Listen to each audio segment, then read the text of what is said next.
மாறன் சீரியல்ல இப்போ ஒரு எக்ஸ்ட்ரானரியான ப்ரோமோ வந்திருக்குன்னே சொல்லலாம். மிஸ் பண்ணாம ஃபுல்லோடையும் கேளுங்க. வீரா எடுத்தோன்னே வந்து வானத்துக்கு பூமிக்கும் குதிக்கிறாங்க.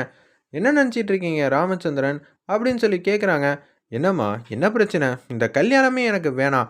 அப்படின்னு சொன்னோனே, "என்ன ஆச்சு?" கண்மணி வந்து யோசிக்கிறாங்க. "அச்சச்சோ! சூர்யா தான் ஏதாவது சொல்லியிருப்பா. இப்போ என்ன சொல்லி சமாளிக்க போறோன்னு தெரியலையே." அப்படின்னு சொல்லும்போது, "என்னம்மா நெனச்சிட்டு இருக்க? எங்க வீட்டுக்கு நீ வாக்கப்பட்டு வரப்போற." "ஆமா.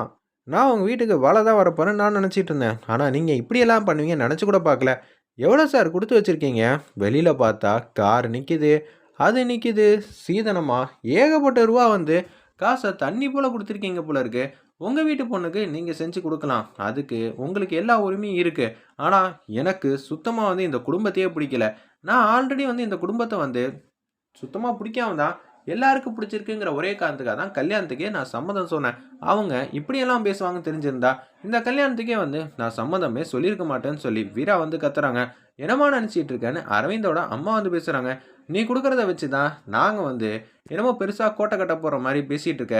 இது வந்து சும்மா குடுக்கறது தானே அப்படின்னு சொல்லும்போது, ஓ! சும்மா ஏதோ லைட்டா கொத்தமல்லி கருவேப்பில மாரி நினைச்சிட்டீங்க. Okay, okay. உங்களோட திட்டம் என்ன? அடுத்தது இப்பயே நீங்க இவ்வளோ வாங்குறீங்கன்னா, அடுத்தடுத்தது எவ்வளோ வாங்குவீங்கன்னு என்னால நெனச்சு கூட பார்க்க முடியல. அம்மா ஓவரா பேசாதம்மா. நாளை கல்யாணத்த வச்சுட்டு இப்படியா முடிவெடுப்பீங்க?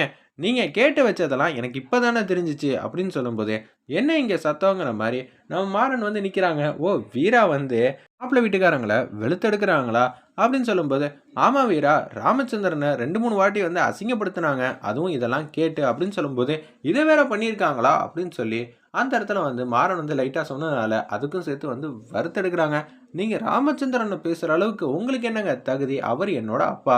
ஏம்மா உன் அப்பா ஸ்தானத்துல இருந்து அவரு வந்து உனக்காக குடுக்குறாரு. இத எப்படிம்மா வேணான்னு எங்களால சொல்ல முடியும்? அப்பன்னா நீங்க என்ன திட்டம் தான் மனசுல வந்து போட்டு வச்சிருக்கீங்க? சுத்தமா எனக்கு புரியவே இல்லையே! அப்படின்னு சொல்லி உச்சக்கட்ட கோவத்துல வந்து வீரா வந்து பேசிட்டு இருக்காங்க. எப்படியோ என் ரூட் கிளியர் ஆயிடுச்சு. வீரா போற போக்க பார்த்தா, இன்னும் ஒரு நிமிஷம் கூட மாப்பிள வீட்டுக்காரங்க இங்க நிக்க முடியாது. அப்படின்னு சொல்லி யோசிச்சுட்டு இருக்கிறப்ப, இனிமேட்டு நம்ம ரூட் கிறிஸ்டல் கிளியரா இருக்கு. எனக்கு நெறையா வந்து லவ் பண்றதுக்கான டைம் இருக்கு. இனிமேட் வீராவ நான் வம்பிழுத்துக்கிட்டே இருப்பேன். மாமா மேல இருக்கிற காதல்னால தான் இப்படியெல்லாம் பேசிக்கிட்டு இருக்கா. ஓகே, ஓகே அப்படின்னு சொல்லி மாறன் வந்து கியூட்டா அழகா வந்து யோசிச்சுட்டு இருக்கிறப்ப, வள்ளியிலேருந்து எல்லாரும் பார்க்குறாங்க. அந்த இடத்துல நான் இதுக்கு தான் வந்து வீரா கிட்ட சொல்லுவோம் சொல்லுவோம்ன்னு சொல்லி ஆரம்பத்துலேருந்து சொன்னேன். நீங்க தான் எதுவும் கேட்க மாட்டேன்ட்டீங்க. அப்படின்னு சொல்லும்போது, "வள்ளியம்மா இது உங்களுக்கும் தெரியுமா? முன்னாடியே என்கிட்ட இத சொல்லியிருந்தா, இந்த கல்யாணத்தையே வந்து நிப்பாட்டியிருப்பேன்ல." அப்படின்னு சொல்லும்போது, அரவிந்த் வந்து வந்துடுறாங்க. "என்ன வீரா இங்க பிரச்சனை? எதுவா இருந்தாலும் அப்புறம் பேசிக்கலாம் கல்யாணத்துக்கு அப்புறம்." "ஓ! கல்யாணத்துக்கு அப்புறம் பேசலாமா? என்ன தான் பேச விட்டுருவீங்களா?" அப்படின்னு சொல்லி வீரா வந்து கேட்டுக்கிட்டே இருக்காங்க. "என்ன யாரும் இல்லாதனால ராமச்சந்திரன வந்து ஏமாத்திரலான்னு பார்க்குறீங்களா? அவங்க பொண்ணா இருந்து நான் முன்னாடி நின்னு எல்லாத்தையும் நான் பார்த்துப்பேன். என்ன நினைச்சிட்டு இருக்கீங்க? இந்த கல்யாணம் வேணாம் சார்." "என்னம்மா கடைசி நேரத்துல இப்படியெல்லாம் சொல்லிட்டு இருக்க? கோவம் இருக்கலாமா? ஆனா அதுக்குன்னு இப்படி கோவம் கண்ண மறைக்கக்கூடாது." அப்படின்னு சொல்லும்போது, "சார் எனக்கு தெரியும். வீரா இப்படியெல்லாம் நீங்க சொல்லாதீங்க. நீங்க ஆரம்பத்துலேருந்து பண்ண அட்டகாசத்தெல்லாம் நான் இப்ப தான் கேள்விப்பட்டேன். அப்பப்பா தலையே சுத்துதுடாப்பா சாமி. நான் வேற யாரையாவது வச்சு தான் உங்கள பத்திரமா வந்து வெளியில வந்து அனுப்பிச்சு வச்சிருக்கணும். அதெல்லாம் பண்ண வேணான்னு சொல்லி யோசிக்கிறேன்.